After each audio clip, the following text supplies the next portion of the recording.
For an African kid who grew up in a poor family from a really poor background in what you'd call a substandard neighborhood, I can tell you that I'm honestly doing quite well. Over the past 5 years, I've managed to build myself multiple income streams, and these are proper actual businesses that actually do provide value for a lot of people. I had all the hindrances one can think about, every recipe that you require for you to remain broke, but I've managed to come out of that. Now, I usually don't share my background with pride. There are a lot of people who would speak about their poor background with pride because they feel like it gives a lot of weight and value to their story. For me, no. Why? Because it was suffering.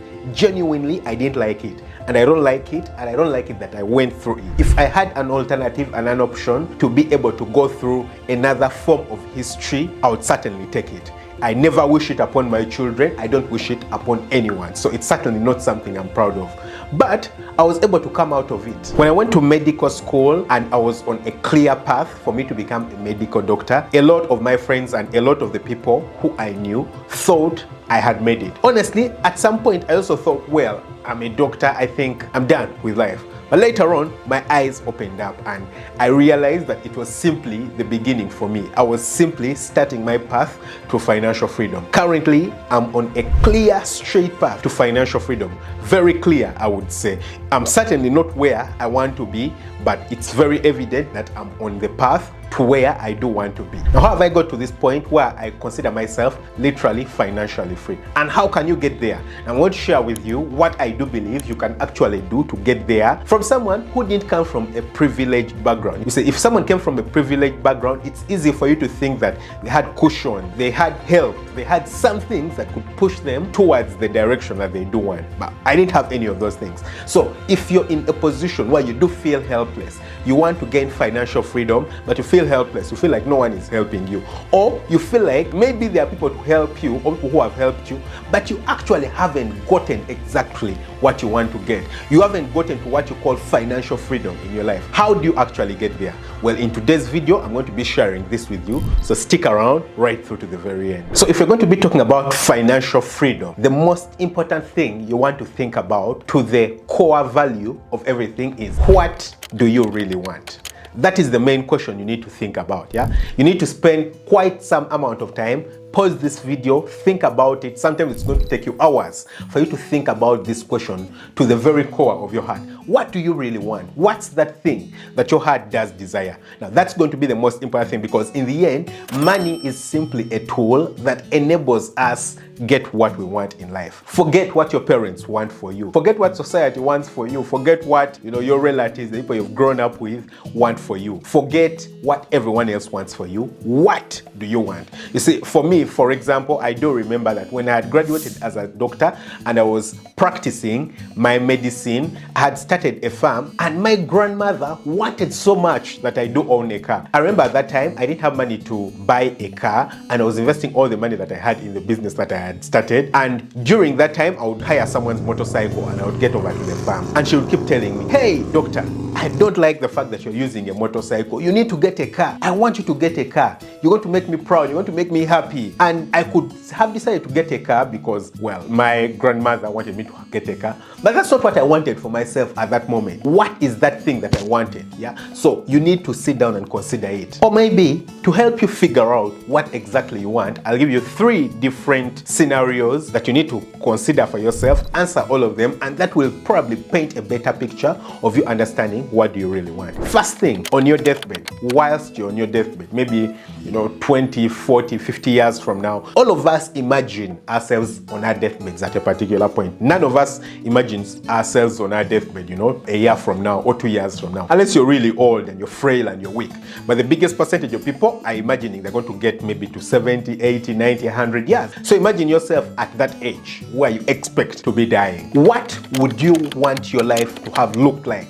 Looking back, would you want your life to have been defined by, for example, the number of cars you have? Would you want your life to have been defined by, I don't know, how many contracts you won for the organization that you work for? Would you want your life to have been defined by the number of trips that you went for and how free you lived, or maybe how much love you showed to your children and your family.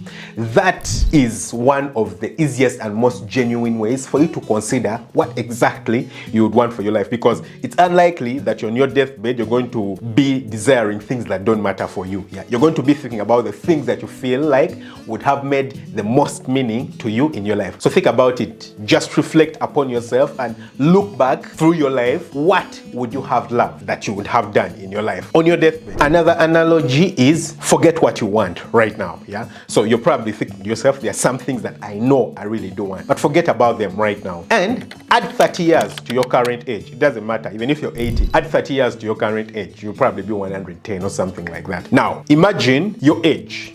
For example, I'm 31 right now. So if I add 30 years, I'll be 61. Then look back on your past 30 years, the ones that you've just added from now. What would you want those 30 years to have looked like? What do you want them to have been like? Like, what do you want the theme of those 30 years to be? That is very, very important, because it doesn't just only paint a picture of what you would want in the short term. It paints a picture of generally what you want for your happiness and for your satisfaction. Again, you're probably going to ask yourself the same exact question.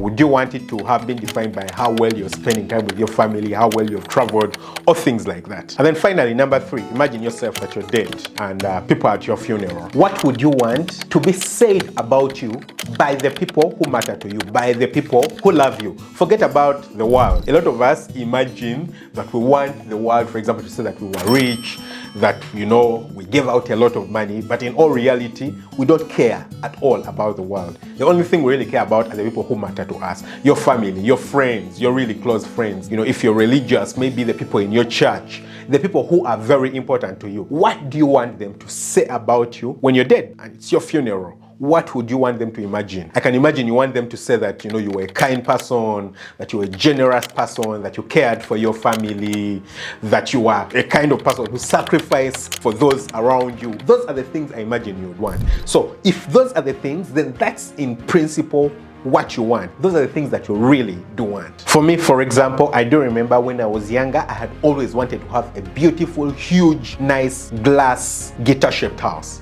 A guitar-shaped house made from glass.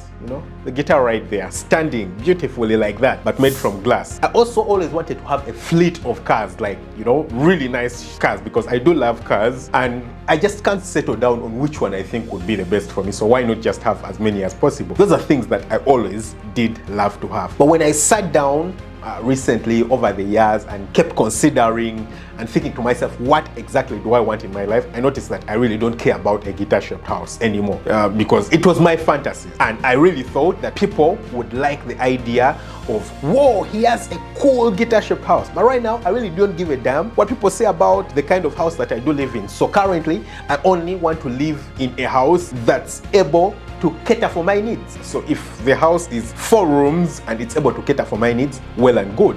If it will be a 20-roomed house, then that's also well and good. I only want a house that's able to cater for my needs. So it has nothing to do with whoever and whatever anyone else thinks. I really don't care about it, as long as it caters for my needs. Also, I also still notice that I still love cars, and it's a fantasy I still do have. Not because I want other people to think so nicely about my cars, but because I enjoy cars. I enjoy the feeling of driving a car, and I would love to have different experiences in different cars. I do have a vintage car, a Volkswagen Beetle. I think it's a 1973 model, and I enjoy it. I love driving it so much. It has no AC, it has nothing, but I just enjoy driving it. So it's something that I genuinely want for myself. So certainly, most likely, I'm still going to have a fleet of cars, and I'm not sorry about it at all. Another thing that I did notice is that I love to travel. I want to travel, and I want to travel anywhere I want at any time, without giving notice to anyone. Ideally, I want to do whatever I want, whenever I want, from anywhere I want,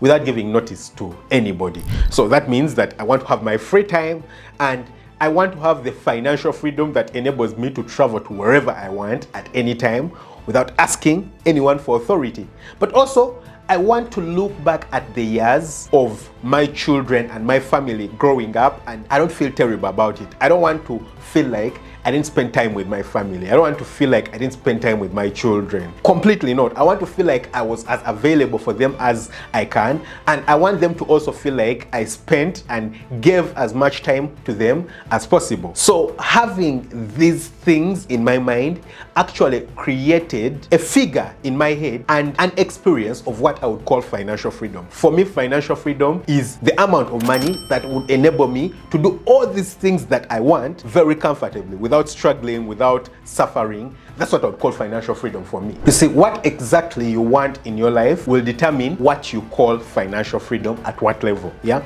if you're going to love to live in an African setting, you know, deep in a village somewhere, and all you want is a garden, you know, a huge nice garden, maybe an acre or 2 acres of land, and you're feeding on organic food, you don't want to travel and things like that, you just want to spend time with yourself, then for you financial freedom might probably mean about $2,000 a month. If you're making $2,000 a month, maybe even $1,000 a month, you're living the dream life. Yeah, that could be financial freedom for you. Yet, if your goal is, for example, to live in Singapore, you want to live in a modern place, you want to live in Singapore, and you want to travel all around the world, then I don't know, $10,000 will be a drop in the ocean for you. Completely a drop in the ocean. So depending on what you want in your life, you'll define financial freedom. So you might actually notice that you've been working toward $500,000 a year, when in reality all you need for you to be comfortable in a year is $50,000. And so you'll just abandon your chase, your very hard chase for $500,000, because all you need is $50,000. Simply a tenth of what you required is enough to serve what you want in your life. Now, the second thing you need to determine is how much do you need to make to be able to fulfill your dreams of what exactly you want in life. That's the second thing. After you've determined what you want, you need to determine how much do you really require. I've already shared with you guys, for example, what I wanted in my life. So then I had graduated as a doctor, and while working as a doctor, at that point with the allowances I was getting, I was earning about $1,000 a month. That's in Uganda. Now, you might think that $1,000 a month is so little money, but depending on where you are and what you do, it can be enough. Yeah, for me in Uganda, a lot of people, the biggest percentage of people don't even earn $1,000. So for a lot of people, it would literally be a luxury. But for the kind of life that I wanted, I would never be able to afford it. What that literally meant is that for a year, I was earning $12,000. Now, even if I managed to save 70% of the money, that gets it to about $8,400. I would only have $3,600 left to live for the rest of my life. That literally means an average about $300 every month for me to spend. Now, I could very comfortably live on $300 a month earlier on, you know, before I got married, you know, without kids, without any other responsibilities. I was okay with it because the house I was renting was what? Less than $50. So $300 would have been perfect. But then how about everything else that I do want? I want to travel. How can I live on, you know, $700 a month for me to travel?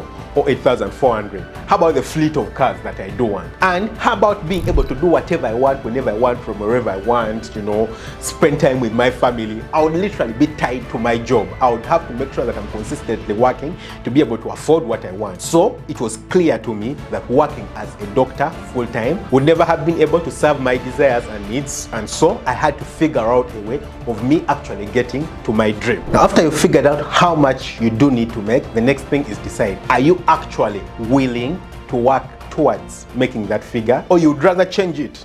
Now, I know this is really crazy, but some people, after looking at the figure and the amount of money that they do need to make for them to fulfill the kind of life that they want, they'll then consider to themselves and they're like, do I really want this? Imagine, for example, you want to own a fleet of cars and you probably need, I don't know, $500,000 a year for you to be able to afford the kinds of cars you want. You'll sit down to yourself and you'll be thinking, do I really need this fleet of cars? Is it so important to me that I have to struggle and work towards $500,000? You're like, well, I'll get rid of that dream. Probably I don't need a fleet of cars. I'll probably just choose two that I do love a lot and work towards those. So when you do decide whether you're willing to work towards it or you're more willing to change the dream, then that helps you too. First of all, if you do change the dream, then most likely it wasn't really a dream. dream for you. Yeah, that's also another reality point check for you. You notice that, oh, actually, I don't think I really wanted this fleet of cars, because I'm not willing to put in all the effort to work towards having this number of cars or to work towards having this kind of lifestyle. I'm not. So I let go of it. And that's an awesome thing, because you just saved yourself a lot of stress and a lot of work for you to have a huge fleet of cars, and actually notice that it was pointless, it was useless, it was just years wasted and time wasted and effort wasted. Yeah. But the biggest percentage of people will not change their dream and their goal. And so the next thing they're going to have to do is to actually figure out how to make that money. Now, interestingly, this is the hardest point for the biggest percentage of people. Most people have no idea how they're going to make the money that they actually do require to live the kind of life that they do need. For me, for example, at the point when I did realize that I want to live a particular life, at that point, the thing I visualized was that I needed to make at least $10,000 a month for me to live the kind of life that I wanted, for me to get financial freedom. And so I noticed that clearly being a doctor was never going to make the cut, because I was earning only a tenth of what I need to earn for me to do exactly what I do want to do. But I didn't know what to do. I had no idea what I can do. Honestly, I had no idea. The only thing I knew about in my life was being a doctor, practicing medicine. So the other alternative, to me, the obvious alternative would have been to get another job as a doctor. But I was probably already working 8 to 5 from Monday to Friday. So I would probably have had to take up another job that would probably pay me the same amount of money. So maybe I would make $2,000. Now, $2,000 is only still a fifth of what I still do need for me to make exactly what I want. So clearly, practicing and working as a doctor would never have made it for me. So what did I have to do for me to figure out exactly what to do? Read. Quite obvious, right? Read. So I started with YouTube, watched as many YouTube videos as I can about making money, and that's when I realized that it's actually possible for you to buy books about money. So when I was about 24, I bought the very first book about making money. For me, the title I do remember was 101 Ways to Make Money in Africa. I did buy that book. I actually used someone's account because I didn't have an Amazon account. Just gave them money, they bought the book. I remember then I took screenshots, from my phone, because they signed me into their account, but of course I wasn't going to be signed in forever. So I took screenshots of all the pages, think about it, and then made a PDF out of it, and then I started reading that book. I do remember at that point, it was quite crazy. I had a girlfriend I was dating, but she came to visit me at a particular point, and she was angry with me that day, despite the fact that she was visiting me, I was spending all the time that I had on a phone. I was on a phone trying to read the book literally the entire day. She was angry with me, very, very angry with me. She left very bitter. Why? Because I was spending all the time that she had reading a book. That's how committed I was. Yeah, I had to figure out how can I actually come up with ways of making money that can sustain me. Of course, I'm in Africa, I'm in Uganda. How can I make enough money to help me, to sustain me, to do exactly what I want? I had to explore different ideas. Now, interestingly, a lot of people who actually want to make money have no idea how to make money. Completely no idea. I do have a friend, he's a builder, and this guy, when I was talking to him, it's not so long ago, he came to me and he was saying me, he admires me and everything that I'm doing, and he also wants to grow and, make a lot of money. And so I asked him, what ideas do you have about making money? He was like, well, I'm a builder, I didn't really study too much, and the only thing that I can do is build. And like, how much money do you want to make in your life? Or how much do you want to make a month for you to be able to do exactly what you want to do and be comfortable? He was like, about $5,000, if I do the conversion. It was about $5,000. I'm like, okay, that's really cool. So how do you plan on doing that? And can you imagine what his plan was? His plan was to get better contracts. This guy is a builder, yeah? So in his imagination, he's going to get better employers who are going to pay him for his work to a magnitude of getting $5,000 freaking US a month. If this guy did really well and got even the best contracts, worked with people with the very best contracts, he would do really well to earn, $400, $500 US a month. He would do really, really well. Now, getting that 10 times up to get $5,000, it was certainly not possible. So this was certainly a knowledge gap. This guy just had no idea how to get to the figure. I told him, of course, that's not possible. And he's like, well, when I do get some of that money, I'll then invest it in a business. I'm like, what business? He's like, well, I want to start some form of shop for my wife. I'm like, which kind of shop? He's like, a grocery shop. I'm like, are you really kidding me? A grocery shop in Uganda to get you $5,000 a month. That's really crazy. It's certainly not possible. He just didn't know how to get his way there. Very, very important. So you need to figure out how to get your way there. How do you actually get that money? What do you do to make that money? The biggest likelihood is that you're not going to get huge sums of money. If your goal is to make $300,000 a month, then you're going to have to earn about $25,000 a month for you to get to that figure. It's very unlikely that you're going to get that amount of money from your job. Very, very unlikely. You could if you really rise up the ranks in a really good organization and you probably become the CEO or something like that. You could. But highly unlikely. Very, very unlikely. I mean, very, very unlikely. I thought about it. At some point, I thought about it. I told myself, maybe I can leave Uganda and go and work as a doctor somewhere else outside my country. But if I did leave, I could probably have gotten close to the 10,000 figure or maybe even have made it. But then I wouldn't have a lot of the other things that I did want. I wouldn't have the time. I wouldn't have the freedom. I wouldn't have the ability to do what I want, when I want, wherever I want. So I would have gained one thing, but still missed out on other things. Yeah. So me looking at the picture and understanding exactly what I want made me realize that no job anywhere in the world would certainly give me exactly what I want. And so I had to create a business, and that's the only way I would be able to control my time, but also be able to create and get the money that I do need. If you're probably at that point in your life where you have no idea what you can do for you to get to that point of getting the amount of money you want, then all you need is knowledge. All you require is to cover the knowledge gap that you have. If you cover the knowledge gap, most likely you're going to get so many ideas, you'll literally be lost for choice. Yeah. At that time, I was working as a doctor, of course, but I still did have some free time. So for me, it was possible to read soft copy books, but I could sit down and read. But you might tell yourself, well, you're too busy, you have no time to read books and things like that. You have a family, you have a lot of work to do. Things have gotten better. Currently, what I do so much these days is either number one, watch YouTube videos or listen to audiobooks. Yeah. So I'll usually just put a YouTube video. I don't need to see what they are saying, yeah, while driving, because I spend a lot of time driving, going to work, coming from work, going to check out my other kinds of things. I spend a lot of time driving. So I'll just place a YouTube video in the car and I listen to it while I'm driving. You won't know the number of things that I learned from those videos. Also, audiobooks. These days there's Audible. Those days there was really no audiobooks. Literally every actual physical book that's present right now has been placed in terms of an audiobook, yeah, and that enables you to take in information without spending time reading. Yeah, you're probably working, you're probably running up and down, you're probably driving to a particular place, you're going to the supermarket to buy food for home. Place the audiobook in your ears and listen. That's something I do so much. A lot of times I'll just pick up my phone and I'll be showing people the things that I listen to on my audiobooks and they'll just be amazed. Yeah, almost everything is about business. Almost everything. It's about business in my audiobook catalog. So just use these opportunities. It's not really expensive, completely not expensive at all. For a few bucks, you'll read someone's wisdom, someone's knowledge about how they have built up huge companies, how they have managed to make a lot of money. And these audiobooks have actually opened up my mind to a lot of opportunities, and I've actually been able to make a lot of money simply by reading and taking at heart this information. So it's a very easy thing for you to actually do. And once you do, it's going to scratch your brain. I would literally say, turn everything that's inside your brain. It's going to stir you up. And if you read these audiobooks, business audiobooks, if you listen to all these YouTubers who have made it big, guys who have made a lot of money and they're giving you advice, and your heart doesn't get stirred, then most likely you are not meant to make any money.